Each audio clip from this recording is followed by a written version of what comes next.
Ces fouilles, ce n'est pas la première année qu'elles sont faites. Non, donc ce sont des fouilles qui ont été commencées aux années 2000, tout d'abord par des prospections géodésiques, prospections aériennes, etc., qui permettaient de se faire une idée du terrain sur lequel on va fouiller. Et c'est à partir de 2007 que maintenant il y a des fouilles programmées où on sait exactement qu'on peut trouver des choses, d'où la fouille ici sur ce lieu appelé la digue, parce que on savait qu'on trouverait un atelier et qu'on trouverait des choses qui nous permettent d'avoir une espèce de chronologie et qui nous permet de comprendre comment on va de la saumure jusqu'à la production d'étain de sel. Dans l'histoire, il y a eu d'autres fouilles à travers le temps.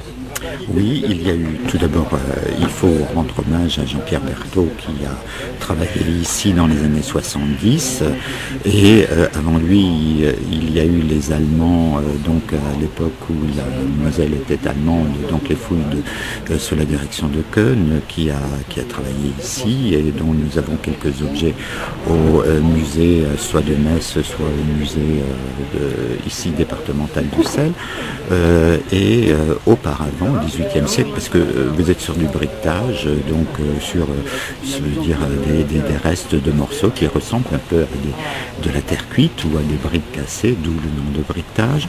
Donc la Sauvagère au XVIIIe siècle avait émis des hypothèses en disant que la vallée était tellement marécageuse et que les Romains, pour construire leur citadelle ou pour construire leur vicus, ont combler le marécage pour pouvoir construire leurs bâtiments sur des assises solides. Donc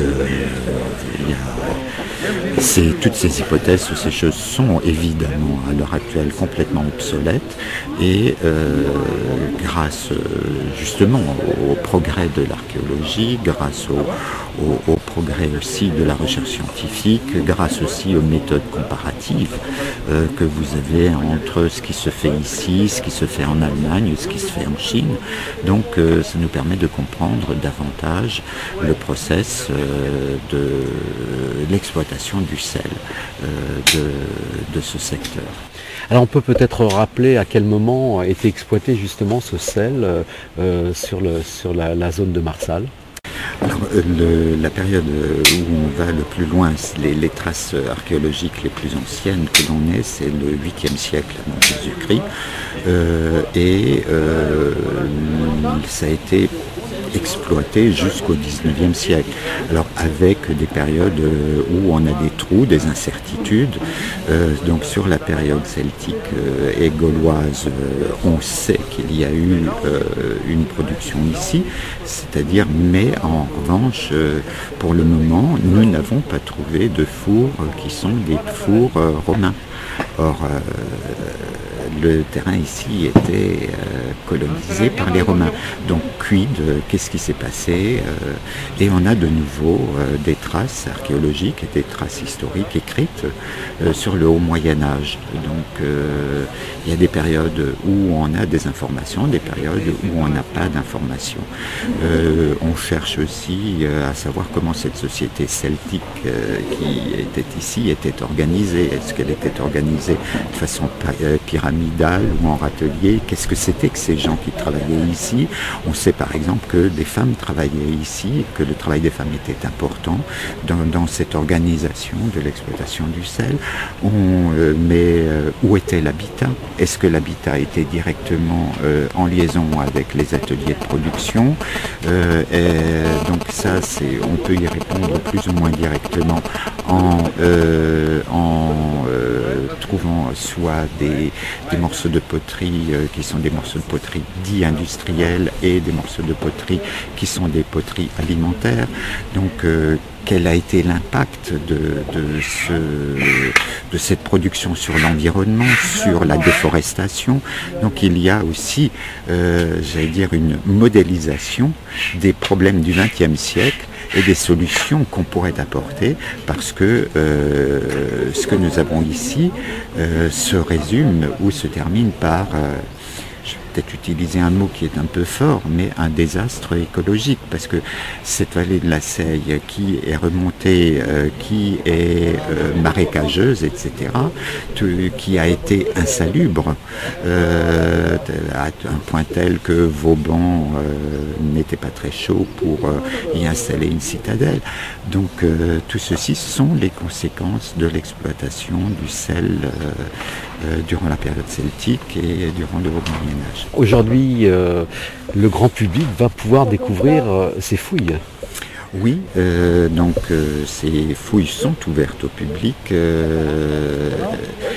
mais pour une question de gestion tout simplement des gens et pour permettre aussi aux archéologues de travailler et de ne pas être uniquement des gens qu'on prend en photo. Donc les conditions d'accès au chantier de fouilles, c'est un billet au musée départemental du sel. C'est-à-dire qu'avec le billet du musée, vous avez accès aux fouilles. Ce musée, on peut peut-être rappeler ce qu'il est et ce que l'on peut y découvrir.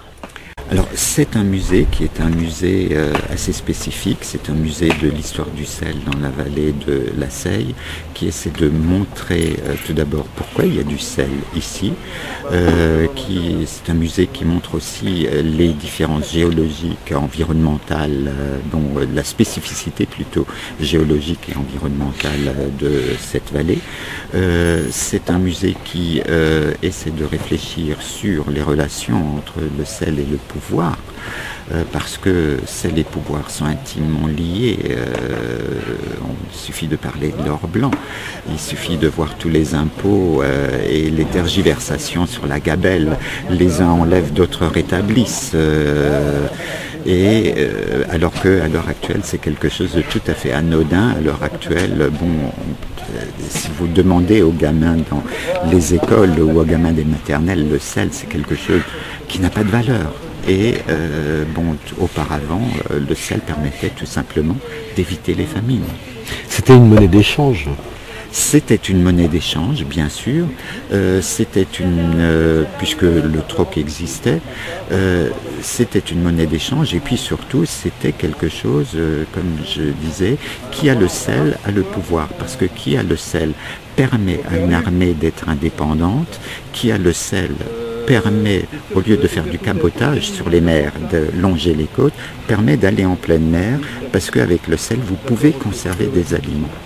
Donc aussi, le sel permet de ne pas avoir uniquement des aliments et des protéines au moment de la période des chasses, mais permet de conserver sur le long terme, donc de prévoir et, comme je disais, d'éviter les famines.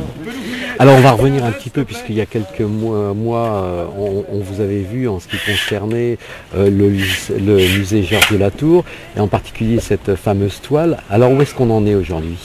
Alors on en est, le dossier est déposé pour avis à la direction régionale des affaires culturelles et au ministère, donc pour un avis des commissions autorisées sur le bien fondé de cette acquisition. Les analyses de ce tableau ont été faites, les analyses du laboratoire, qui confirment que c'est un très très beau tableau. La communauté scientifique n'est toujours pas d'accord sur, mais ça c'est de bonne guerre. Vous savez, quand un tableau est découvert, il y a débat, et heureusement qu'il y a débat sur est-ce un Simon Vouet, n'est-ce pas un Simon Vouet, si c'est pas Simon Vouet, c'est qui? Mais tout le monde est d'accord pour reconnaître que c'est un excellent tableau et un très très beau tableau.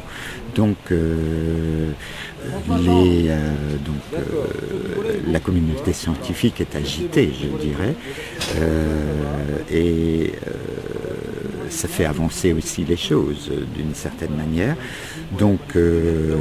L'affaire suit son cours et très bientôt on va officialiser aussi auprès des différentes personnes ou des entreprises des choses un peu plus visibles sur les actions de sponsorisation. Mais j'attends avant ceci tout simplement les résultats officiels de la commission, de la commission des musées de France. Alors donc ça sera un deuxième temps de trouver le mécénat ou le sponsoring au niveau de la toile. Alors, il y a déjà des gens, notamment privés, beaucoup plus qu'on ne le pense, qui ont donné leur modeste obol, et je les en remercie dès à présent. Mais c'est une prévision en vue d'acheter le tableau. Donc cet argent n'est pas encaissé, cet argent est tout simplement mis en réserve, entre parenthèses, je dirais, parce que nous ne pouvons pas l'acheter sans l'accord de l'État, enfin de la direction des musées de France. Donc la première des choses, c'est avoir l'accord de la direction des musées de France, mais la commission ne se réunit qu'au mois de septembre. Donc les commissions, si vous voulez, les calendriers des uns ne sont pas forcément les calendriers des autres. Donc c'est parfois un peu difficile de gérer les choses. Mais bon, ça marche bien.